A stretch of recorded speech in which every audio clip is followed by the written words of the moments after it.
So I usually come in about 2 hours before a cake smash session, just because I want to make sure that I have enough time to get everything set up and ready to go.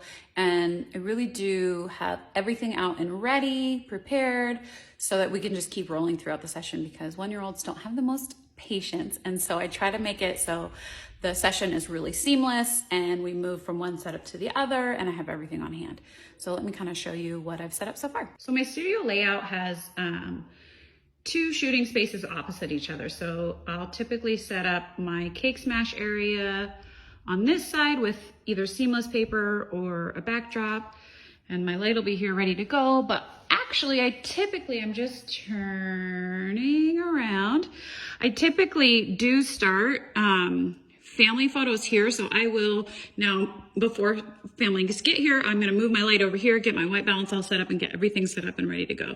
And this is just for those simple family shots and portrait shots of baby before we move to the cake smash.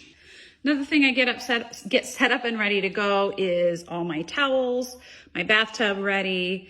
It's not filled with water yet. I do that when it's time, but and then my cute toys that are great to keep babies sitting where you leave them, and they look fine being photographed. They're not obnoxious.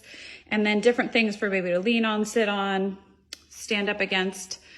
For cake smash sessions, there's a huge range of what babies are doing. Some of them are just sitting, some of them are newly crawling, some of them are standing, some cruising, and some are running. And so I try to be prepared to keep them in one spot if needed, but also have chairs and such for them that they see. This one has a nice deep seat, so we can get little ones sitting in there, and armrest that they can really hold on to. It keeps them in the seat a little better. I'll also pull cake plates that I think coordinate with the theme well. Other things that I have handy are my cake tools. So this thing is a lifesaver for transferring cakes. So a lot of times parents will come in with their cakes on an ugly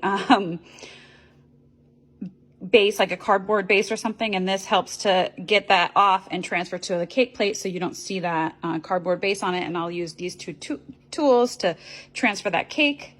I also like to have 1 or 2 wooden spoons handy. Some babies do not like touching the frosting, so that helps. And then a couple different options for cake toppers if parents want it. I'll also pull outfits that coordinate with the set that I've got. And then suspenders, any accessories, suspenders, little crown, bottoms.